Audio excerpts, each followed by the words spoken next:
Hello students, आज हम causative verb के बारे में बहुत अच्छे से चर्चा करने वाले हैं। कॉजेटिव वर्ब क्या है और कितने प्रकार की होती है वो सब हम जानेंगे, और इसका यूज़ डेली इंग्लिश में कहाँ करते हैं या हम इसको इंग्लिश ग्रामर में कैसे यूज़ करेंगे, वो सारी चीज़ें बहुत अच्छे से जानेंगे। तो एक causative verb, this is very very important one. बहुत सारे टेंसेस आप कर लेते हैं, लेकिन पॉजिटिव वर्ब का जहाँ यूज होता है तो यू जस्ट गेट कंफ्यूज। तो इसका जो मैजिकल जो ट्रिक है वी विल डिस्कस, राइट। और वैसे तो ये पॉजिटिव वर्ब कई प्रकार की होती है, लेकिन स्पेशली आज मैं दो प्रकार की पॉजिटिव वर्ब के बारे में चर्चा करूँगा, जैसा कि आप स्क्रीन पर देख रहे हैं। एक है मेक और कॉज, दूसरा है गेट और हैव। इनका हम कैसे यूज़ करते हैं और इनका यूज़ करके इंग्लिश ग्रामर में, साथ ही साथ इंग्लिश स्पोकन में कैसे ज़रूरत होती है, वी विल डिस्कस। सो बिना देरी किए हुए हम वीडियो को आगे बढ़ाते हैं। आप चैनल पर पहली बार हैं तो चैनल। सो स्टूडेंट, आप देखेंगे कॉजेटिव वर्ब एक्चुअल में होती क्या है। सबसे पहले हम जानेंगे कॉजेटिव वर्ब्स को हिंदी में हम प्रेरक क्रियाएं कहते हैं। प्रेरक क्रिया क्यों? क्योंकि जब कर्ता किसी काम को स्वयं नहीं करता है, बल्कि वह उस कार्य को किसी अन्य कारक के द्वारा, दूसरा कारक मीन्स एजेंट के द्वारा, जिसको प्रेरित ऑब्जेक्ट भी कहते हैं, उससे करवाता है, तब प्रेरक क्रियाओं का प्रयोग करके ही हम उस ऐसे वाक्यों की अंग्रेजी बनाते हैं। तो in short you can know when a doer in a sentence doesn't do work himself but get it done by some other agent, then causative verbs are used. It means किसी वाक्य में सब्जेक्ट ही किसी काम को करता है, जैसा कि आपने अब तक सीखा हुआ। तो सब्जेक्ट किसी काम को करता है, लेकिन ऐसी सिचुएशन आ जाए जब सब्जेक्ट किसी काम को नहीं करे बल्कि किसी और से करवाए। तो ऐसे कुछ एग्जाम्पल की हेल्प लेकर हम जानेंगे। देखते हैं आगे। तो हम बेसिक डिफरेंस जान लेते हैं। What actually basic difference between simple verbs and causative verbs. तो सिंपल वर्ब्स में और कॉजेटिव वर्ब्स में एक्चुअली में डिफरेंस क्या है, तो बेसिक डिफरेंस को जानेंगे, तभी हम इसको आगे समझ सकते हैं। तो आप देख रहे हैं ये जो वाक्य हैं ये सभी सिंपल वर्ब का यूज हुआ है, लेकिन इधर वाक्यों में हमने पॉजिटिव वर्ब का यूज करके सेंटेंस को बनाया है। तो what actually difference between them? मैं एक पत्र लिखता हूँ।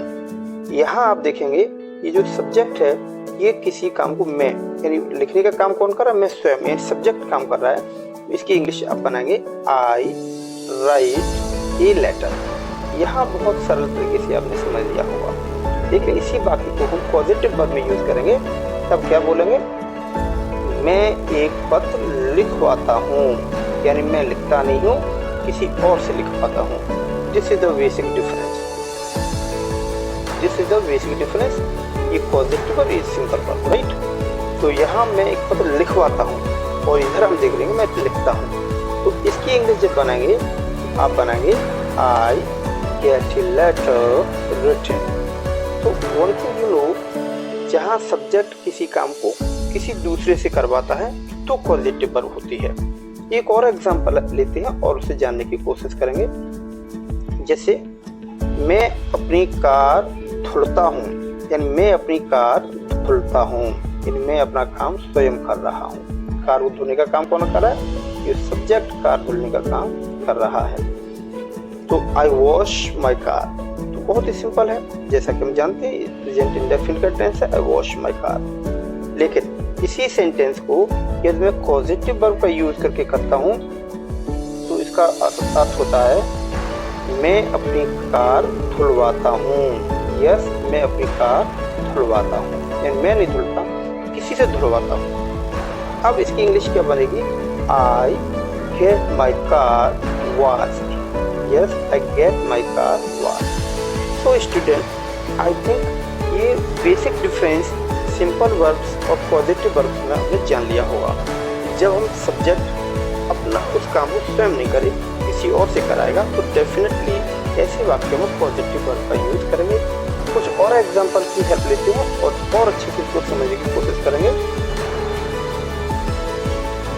जैसे एग्जांपल आप देख रहे हैं स्क्रीन पर, कविता, वह कविता याद कर रहा है। तो वन थिंग नो कि हम केवल पॉजिटिव वर्ब ही सीख रहे हैं, टेंसेस की तरीका हमारा पुराना ही है, अर्थात टेंस ये वर्ब को किसी भी टेंस में यूज कर सकते हैं। तो ये आप देख रहे हैं कि प्रेजेंट कंटिन्यूअस का टेंस है, तो वह कविता याद कर रहा है।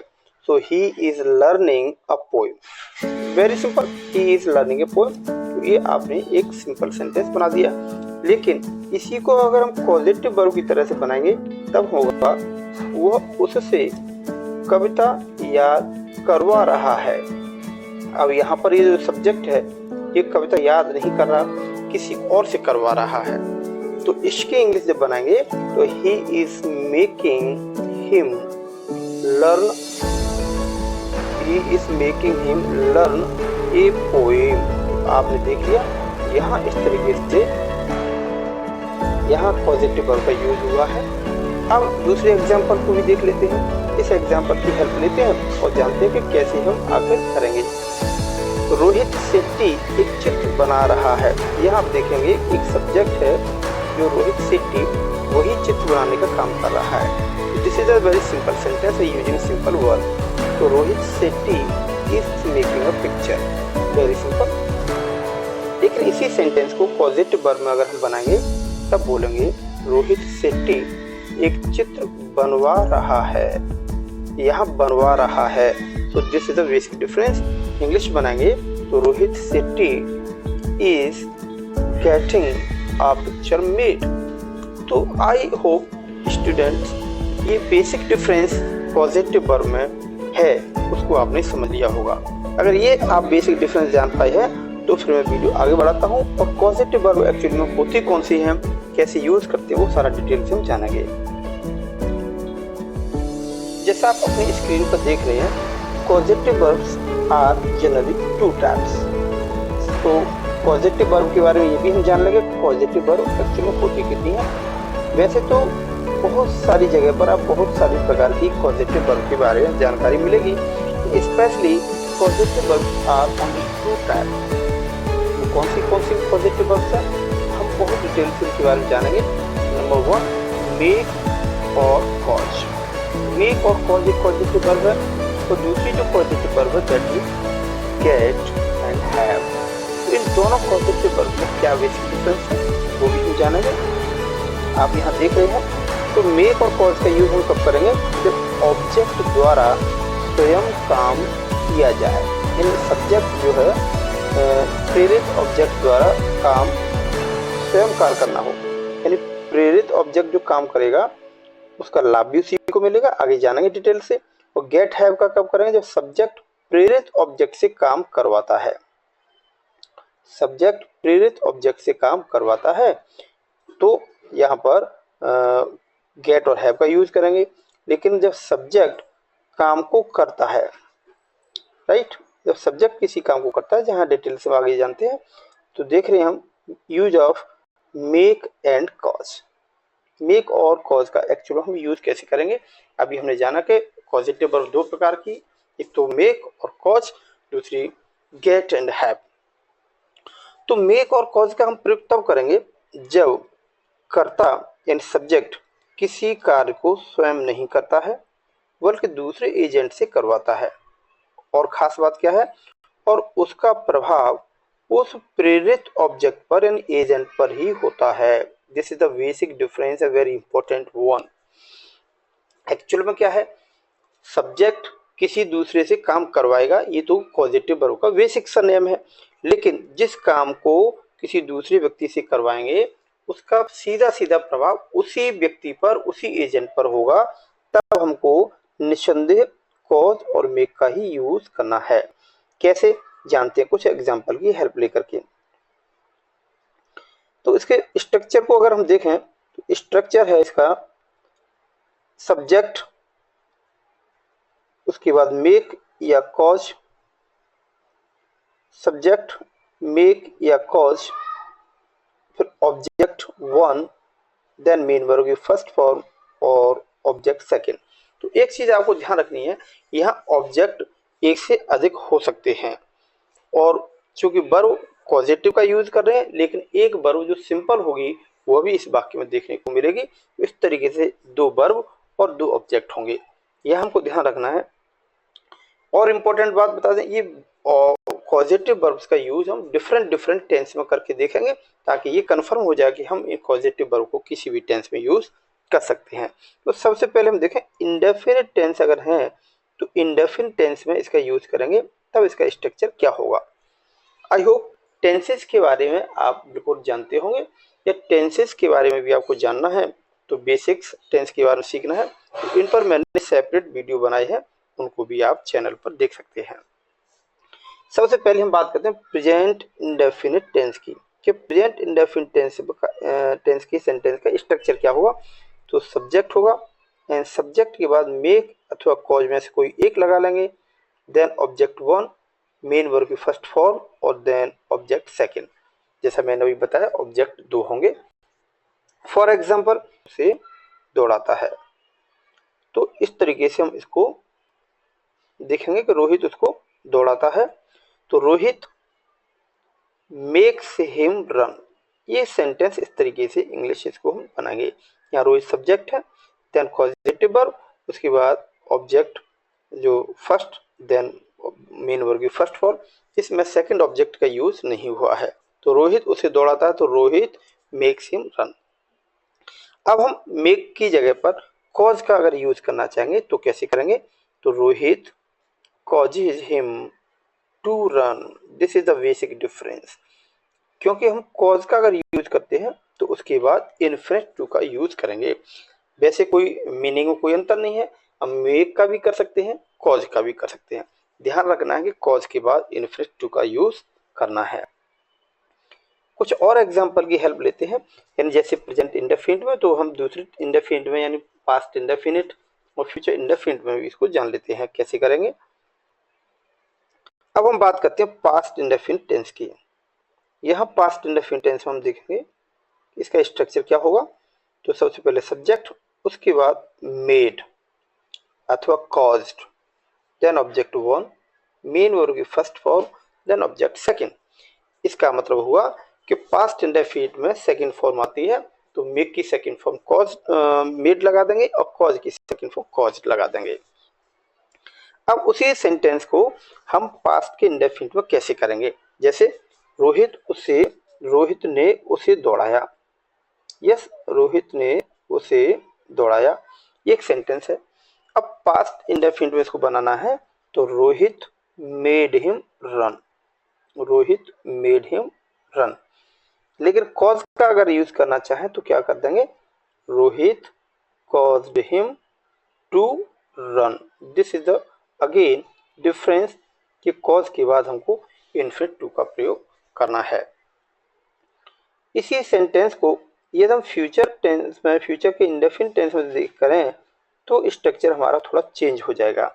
तो फ्यूचर इंडेफिनिट टेंस में अगर हम देखें तो सबसे पहले हमको क्या करना पड़ेगा, इसके स्ट्रक्चर को जान लेते हैं।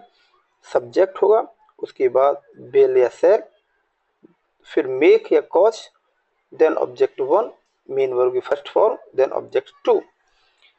तो उसी टेंस को, उसी सेंटेंस को हम फ्यूचर के इंडेफिनिट टेंस में देखेंगे, तो रोहित उसे दौड़ाएगा। एक सेंटेंस है जिसको हम फ्यूचर इंडेफिनिट में कन्वर्ट किया हुआ है। इंग्लिश बनाएंगे मेक का यूज करके, तो Rohit will make him run. बिल्कुल सिंपल है, इसमें कोई नई जानकारी तो है ही नहीं।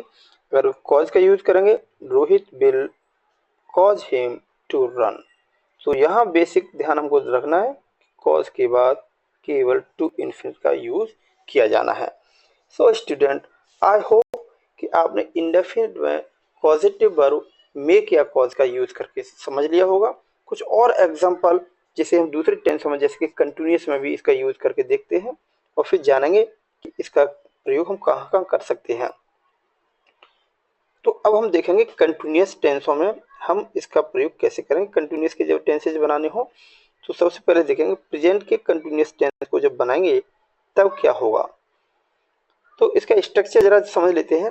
सबसे पहले सब्जेक्ट होगा, देन इज आर एम, उसके बाद मेक या कॉज लगाने के बाद आईएनजी और object 1 then main verb first form और फिर ऑब्जेक्ट 2। तो जानते हैं सबसे पहले उसी एग्जांपल में हम कंटिन्यूअस का कैसे यूज करेंगे। तो रोहित उसे दौड़ा रहा है, रोहित उसे दौड़ा रहा है, ये सेंटेंस अगर हम बनाएं, ये नए शब्द को हटाना पड़ेगा। अब हम इसकी इंग्लिश कैसे बनाएंगे। तो Rohit is making him run, right.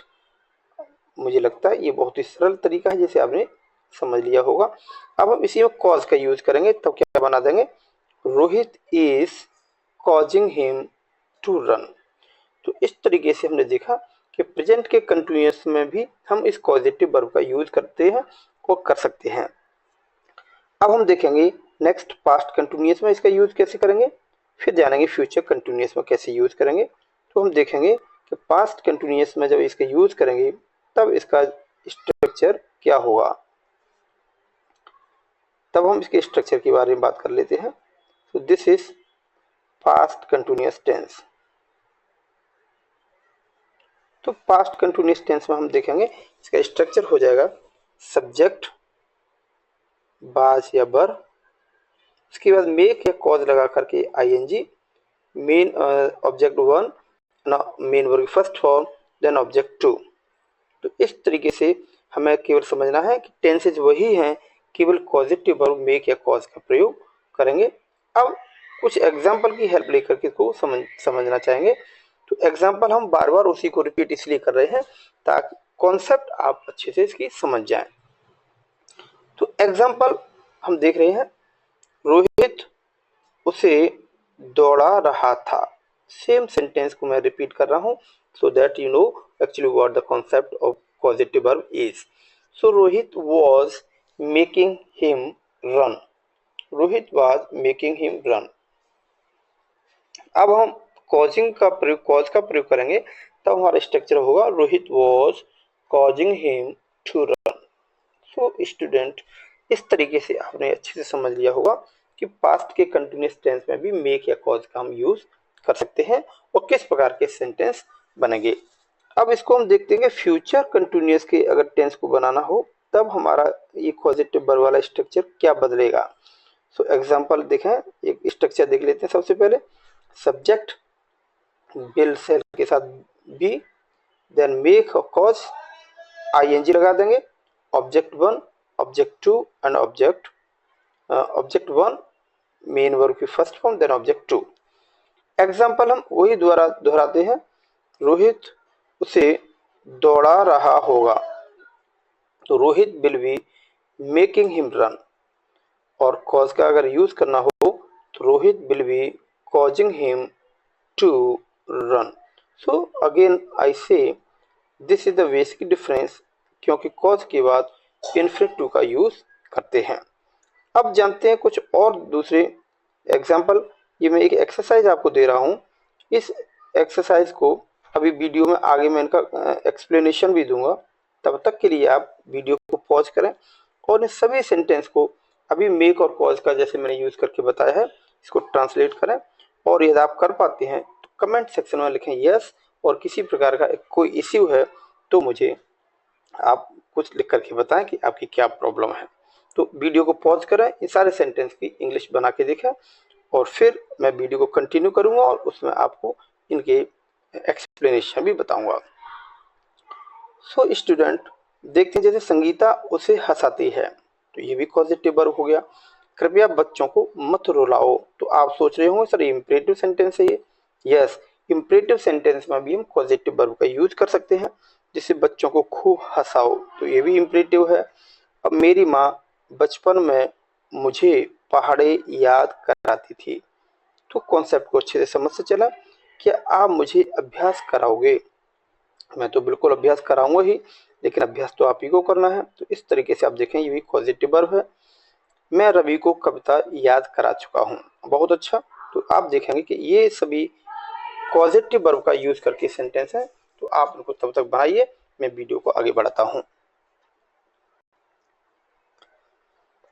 अब स्टूडेंट्स आप देखेंगे जिनको अभी मैं हिंदी में बता रहा था, उनकी एक्सप्लेनेशन, उनका ट्रांसलेशन इंग्लिश को मैंने कन्वर्ट करके ये स्क्रीन पर आप देख रहे हैं।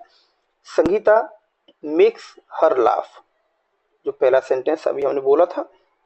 दूसरा, please don't make children weep, कृपया बच्चों को मत रुलाओ। अब मेक द चिल्ड्रन लाफ, यानी बच्चों को हंसाओ, ये इंपेरेटिव सेंटेंस है जिसमें पॉजिटिव वर्ब मेक का यूज किया है। इसके बाद हम देखें make children laugh, my mother made me learn the tables in the childhood, मेरे बचपन में मेरी माँ मुझे पहाड़े याद कराती थी। Next example, will you make me practise, क्या आप मुझे अभ्यास कराओगे।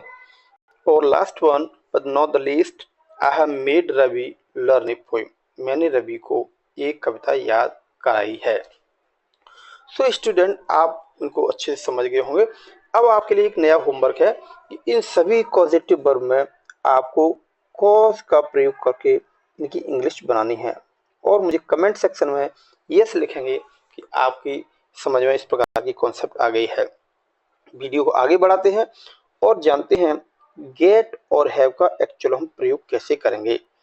सो this is the second phase and second type of the causative verb, you know, use of get and have.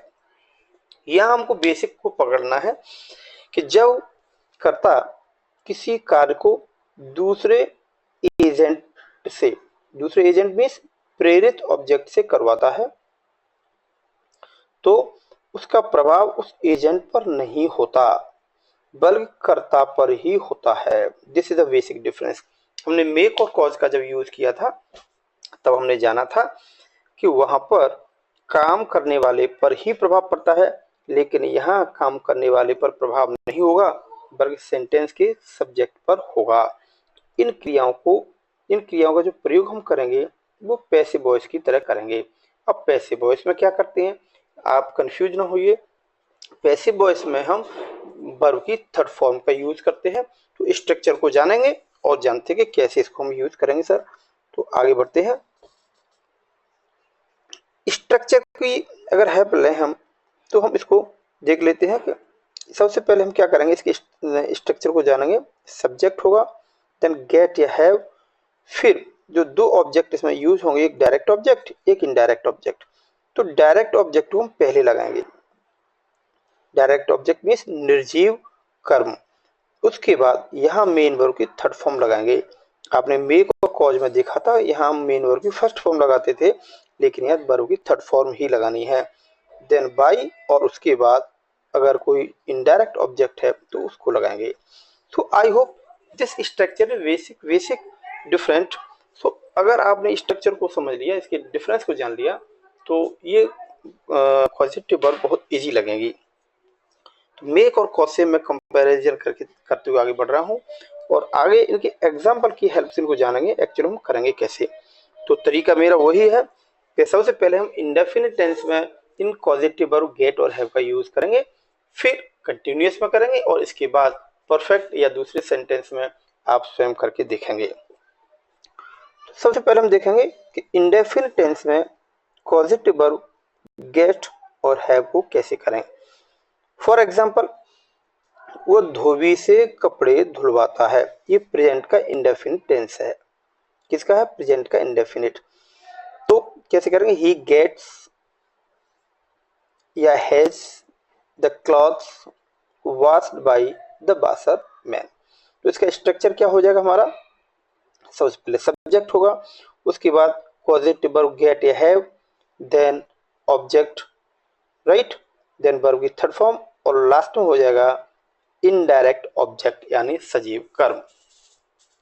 अब हम पास्ट के इंडेफिनिट में इसी सेंटेंस को करके देखेंगे। तो पास्ट के इंडेफिनिट में इसी सेंटेंस की इंग्लिश स्ट्रक्चर क्या हो जाएगा, वो धोबी से कपड़ा धुलवाता था। केवल लास्ट में, सेंटेंस के लास्ट में आपको था शब्द देखने को मिलेगा, यानी ये सेंटेंस हो गया पास्ट का indefinite. For example, he got और he had the clothes washed by the washerman, right. अब फ्यूचर इंडेफिनिट में अगर सेंटेंस को बनाना हो तब इसका स्ट्रक्चर क्या होगा, वह धोबी से कपड़े धुलवाएगा। तो इस तरीके से आप देखेंगे और इसके सेंटेंस को समझ लेते हैं। तो ही विल गेट या he will have the clothes washed by the washerman. तो गेट और हैव का प्रयोग हम किसी भी टेंस में कर सकते हैं। I hope this concept very easy and magical tricky no. So let's move forward. अब हम देखेंगे कि कंटिन्यूअस टेंस में हमको अगर इस कॉजेटिव वर्ब गेट और हैव का करना हो तो सेंटेंस कैसे हो जाएंगे। तो प्रेजेंट कंटिन्यूअस में अगर हम सेंटेंस को लिखेंगे तो वो धोबी से कपड़े धुलवा रहा है। इसकी इंग्लिश अगर बनानी है तो अगर हम स्ट्रक्चर की बात करेंगे तो सबसे पहले सब्जेक्ट, उसके बाद is are am, then getting यानी गेट या हैव में आईएनजी लगाना है, then direct object by an indirect object. हाँ, वर्ब की थर्ड फॉर्म जरूर लगाएंगे। तो he is getting the cloth washed by the washerman. So this is present continuous tense used of get or have causative verb। लेकिन past continuous के tense में इसको हम देखेंगे तब ये सेंटेंस क्या होगा, वो धोबी से कपड़े धुलवा रहा था। अब इसकी इंग्लिश बनाने की बात है तो he was getting the cloth washed by the washerman. इसके स्ट्रक्चर को आई होप आप लिख लेंगे कि इसका स्ट्रक्चर कैसे बनेगा। अब हम फ्यूचर के कंटिन्यूअस को भी देख लेते हैं और इसके स्ट्रक्चर को सबसे पहले जाने तो सब्जेक्ट, देन विल या सेल के साथ बी लगाएंगे और गेट या हैव में आईएनजी जोड़ने के बाद वर्ब की थर्ड फॉर्म, पहले object indirect object direct object, then verb की थर्ड फॉर्म और उसके बाद बाय और इनडायरेक्ट ऑब्जेक्ट। ये स्ट्रक्चर जैसा कि मैं शुरू में बता चुका हूँ उसी पैटर्न को फॉलो करेंगे। तो एग्जाम्पल की इंग्लिश अगर हम देखें तो he will be getting the clothes washed by the washerman. So students, I hope ये सेंटेंस आपने स्ट्रक्चर को अच्छे से समझ लिया है। अगर स्ट्रक्चर आपने समझ लिया है जिसमें गेट और हैव का प्रयोग हमने कंटिन्यूअस के और इंडेफिनिट के टेंसों में किया था, अगर इसको आपने समझ लिया है तो बहुत इजी होगा कि आप इन सेंटेंस को भी करके देखें। ये आपके लिए एक होम असाइनमेंट है, एक्सरसाइज है। वीडियो को पॉज करके इस एक्सरसाइज को कर लीजिए और यदि आप इनको कर पाते हैं तो मुझे कमेंट सेक्शन में जरूर लिखें पार्ट 2 यस। ओके, तो वीडियो को मैं आगे बढ़ाता हूं और इनका एक्सप्लेनेशन भी आपको देता हूं। जैसे मंजीत अपने जूते पॉलिश करवाएगा, यानी मंजीत करेगा नहीं बल्कि किसी से करवाएगा। छात्रों ने अपना प्रोजेक्ट कार्य पूरा कर लिया था। मैंने खाना बनवा लिया है। मेरी माँ ने उससे बर्तन धुलवा लिए हैं। मैंने एक लैपटॉप खरीदवा लिया है। हमने इलेक्ट्रीशियन से पंखा सही करा लिया है। क्या तुमने अपना गृह कार्य पूरा करा लिया है। सो स्टूडेंट, आपने देखा है सब्जेक्ट यहाँ पर कोई काम नहीं करता, किसी और से ही करवा रहा है। अब इनकी इंग्लिश को जान लेते हैं। जैसा कि पहला सेंटेंस आप स्क्रीन पर देख रहे हैं, मंजीत गॉट या हैड हिज शूज पॉलिश्ड। तो गेट या हैड का यूज किया हमने टेंस के हिसाब से, पास्ट के इंडेफिनिट टेंस में यूज किया है। तो शूज पॉलिश्ड। अगर सेकंड एग्जांपल को देखें तो स्टूडेंट्स हैड गॉट या हैड कंप्लीटेड हिज प्रोजेक्ट। या हमने हैड का यूज किया है, हैड हेल्पिंग वर्ब है क्योंकि पास्ट का परफेक्ट टेंस था। इसके बाद गॉट पॉजिटिव वर्ब है या फिर हैड पॉजिटिव वर्ब का यूज करेंगे। हम अगर हैड का यूज करेंगे तो सेंटेंस होगा students had completed his project। अगला एग्जांपल है I have got या I have had food cooked। My mother got the dishes washed by her। अगले सेंटेंस को देखें, I have got और I have had a laptop bought। Next sentence अगर हम देखें, we have got और we have had the fan repaired by the electrician। Last but not the least, have you got your homework completed। क्या आपने अपना गृह कार्य पूरा करा लिया है। सो स्टूडेंट्स, आई होप ये पॉजिटिव वर्ब का जो एक बहुत बड़ी पॉजिटिव वर्ब आपके लिए एक समस्या थी आई होप मैंने बहुत ही सिंपलेस्ट वे में आपको समझा दिया है। यदि ये कॉजेटिव वर्ब मेक और गेट और हैव आपने ठीक से समझ ली है तो मुझे कमेंट सेक्शन में लिखें। मैं नेक्स्ट वीडियो इससे आगे दूसरी पॉजिटिव वर्ब पर बना के लाऊंगा। सो आई होप ये वीडियो आपको बहुत ही अच्छा लगेगा। अगर अच्छा लगे तो अपने फ्रेंड्स में भी शेयर करें। चैनल पर पहली बार है तो जरूर इसको सब्सक्राइब करें, कमेंट करें, लाइक करें। So stay motivated, keep learning. Thank you for watching.